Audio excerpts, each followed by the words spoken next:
जय हिंद। स्वागत है आप लोग का मेरे यूट्यूब चैनल पे। आज हम लोग पढ़ने वाले हैं कक्षा 8वीं का विषय विज्ञान से आज हम लोग चैप्टर नंबर 1 यानी कि पार्ट 1 पढ़ने वाले हैं। पाठ का नाम है कोशिका। तो आज मैं आप लोग को कोशिका चैप्टर से आज आप लोग को 20 क्वेश्चन ऑब्जेक्टिव बताऊंगा, 15 से 20 ऑब्जेक्टिव क्वेश्चन बताऊंगा जो कि एग्जाम में आएगा ही आएगा। आप लोग अच्छा से खाली पढ़ लीजिएगा। तो चलिए बिना देर के वीडियो को स्टार्ट करते हैं। तो देखिए पहला क्वेश्चन दिया हुआ है, केंद्रक में कौन सा द्रव्य पाया जाता है? तो ऑप्शन नंबर ए हो जाएगा इसका। केंद्रक में जो है केंद्रक द्रव्य पाया जाता है। इसके बाद आते हैं नेक्स्ट क्वेश्चन की ओर। देखिए दूसरा क्वेश्चन दिया हुआ है, जंतु कोशिका में क्या अनुपस्थित होता है? तो जंतु कोशिका में जो है कोशिका भित्ति जो है अनुपस्थित रहता है, यानी कि जो कोशिका भित्ति है जंतु कोशिका में नहीं रहता है। इसके बाद आता है क्लोरोप्लास्ट किसमें पाया जाता है? तो आप लोग जान ही रहेंगे क्लोरोप्लास्ट जो है पौध कोशिका में पाया जाता है, यानी कि पौधा वाला जो कोशिका होता है उसी में पाया जाता है क्लोरोप्लास्ट। इसके बाद देखिए आता है, अमीबा एक कोशिकीय जीव है, इसके एक ही कोशिका होती है। तो इसका ऑप्शन नंबर क्या हो जाएगा? ऑप्शन नंबर डी हो जाएगा, यानी कि अमीबा में जो है अंतग्रहण भी होता है, पाचन भी होता है एवं अवशोषण एवं उत्सर्जन दोनों होता है। तो इसका ऑप्शन नंबर क्या हो जाएगा? डी, यानी कि सभी क्रियाएं होती है। इसके बाद आता है, सर्वप्रथम कोशिका की खोज किसने की? तो सर्वप्रथम कोशिका की खोज किसने किया था? तो आप लोग जान ही रहे हैं, रॉबर्ट हुक। तो इसका ऑप्शन नंबर ए हो जाएगा, यानी कि रॉबर्ट हुक। इसके बाद आता है, सर्वप्रथम जीवित कोशिका की खोज किसने की? पूछ रहा है क्वेश्चन की सर्वप्रथम जीवित कोशिका की खोज किसने की? तो इसका ऑप्शन नंबर बी हो जाएगा, एंटोन ऑन लीवेनहॉक। इसके बाद आता है नेक्स्ट क्वेश्चन, सजीवों के शरीर की सबसे छोटी रचनात्मक क्रियात्मक इकाई को क्या कहते हैं? तो सबसे छोटी एवं रचनात्मक एवं क्रियात्मक इकाई को हम लोग कोशिका कहते हैं। इसको अच्छा से आप लोग पढ़ लीजिएगा, ये सारा क्वेश्चन आप लोग को एग्जाम में आएगा ही आएगा। इसके बाद देखिए अगला क्वेश्चन आता है, इनमें से आकार में सबसे छोटी कोशिका किसकी है? तो इसका ऑप्शन नंबर बी हो जाएगा, माइकोप्लाज्मा। माइकोप्लाज्मा जो होता है, माइकोप्लाज्मा का जो आकार होता है सबसे छोटी होता है, सबसे छोटी होता है। इसके बाद आता है अगला क्वेश्चन, इनमें से कौन सी एकल कोशिका है जो आकार में बड़ा होने के कारण नग्न आंखों से भी देखा जा सकता है?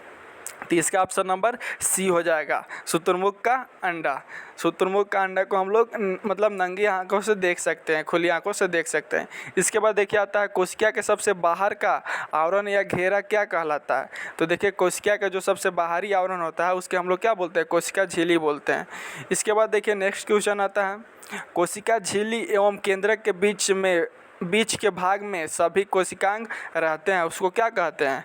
तो कोशिका झिल्ली एवं केंद्रक के बीच में जो कोशिकांग रहते हैं उसको हम लोग कोशिका द्रव्य में बोलते हैं। इसके बाद देखिए अगला क्वेश्चन आता है, कोशिका को सर्वप्रथम कब देखा गया? तो कोशिका को सर्वप्रथम कोशिका को सर्वप्रथम 1665 ईस्वी में देखा गया था। इसके बाद देखिए अगला क्वेश्चन है, सूक्ष्म जीवों एवं कोशिकाओं को देखने के लिए उपयोगी विशेष यंत्र क्या है? तो सूक्ष्मदर्शी द्वारा हम लोग कोशिका को देखते हैं। तो इसका ऑप्शन नंबर ए हो जाएगा। इसके बाद नेक्स्ट क्वेश्चन देखिए आता है, कोशिका का ऊर्जागृह किसे कहा जाता है? तो कोशिका का ऊर्जागृह किसे बोलते हैं? हम लोग माइटोकॉन्ड्रिया को बोलते हैं। तो इसका ऑप्शन नंबर ए हो जाएगा। इसके बाद आता है नेक्स्ट क्वेश्चन, एक कोशिकीय जीव का उदाहरण निम्नलिखित में से कौन सा है? तो यहाँ पे एक कोशिकीय जीव का उदाहरण अमीबा है, क्योंकि अमीबा में कोशिकीय जीव होता है। इसके बाद आता है, कोशिका में गुणसूत्र कहाँ पाए जाते हैं? तो इसका ऑप्शन नंबर ए हो जाएगा, कोशिका में जो गुणसूत्र होते हैं केंद्रक में पाया जाता है। इसके बाद देखिए आता है नेक्स्ट क्वेश्चन, समान कोशिकाओं का समूह जो एक विशिष्ट अंग प्रदान निर्माण करता है उसको क्या बोलते हैं? उसको उत्तक बोलते हैं। इसके बाद देखिए आ रहा है सही या गलत करने का, यहाँ पे आ रहा है तो आप लोग अच्छा से देखिए पढ़िए इसको। पहला देखिए क्वेश्चन बोला है, एक कोशिकीय जीव में एक ही कोशिका होती है। तो हाँ बात सही है, सही है। तो इसका ऑप्शन नंबर क्या हो जाएगा?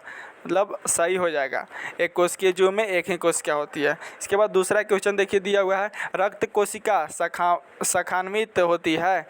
तो नहीं, तो इसका क्या हो जाएगा? गलत हो जाएगा। इसके बाद तीसरा क्वेश्चन देखिए है, किसी जीव की मूल संरचना अंग है? किसी जीव की जो है मूल संरचना अंग है? नहीं, तो गलत हो जाएगा।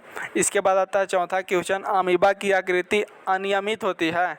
हाँ, जो अमीबा है उसकी जो आकार है या उसकी आकृति है अनियमित होती है, उसका कोई नियम वगैरह नहीं होता है। इसके बाद पांचवा क्वेश्चन आता है, मानव में सबसे बड़ी कोशिका यांत्रिक कोशिका तंत्रिका कोशिका होती है, तो इसका ऑप्शन नंबर मतलब सही हो जाएगा।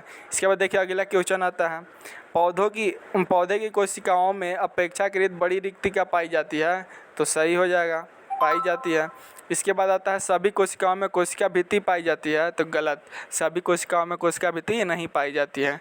इसके बाद अगला क्वेश्चन आता है, कोशिका झिल्ली को चयनात्मक पारगम्य झिल्ली भी कहते हैं, तो हाँ इसका सही हो जाएगा।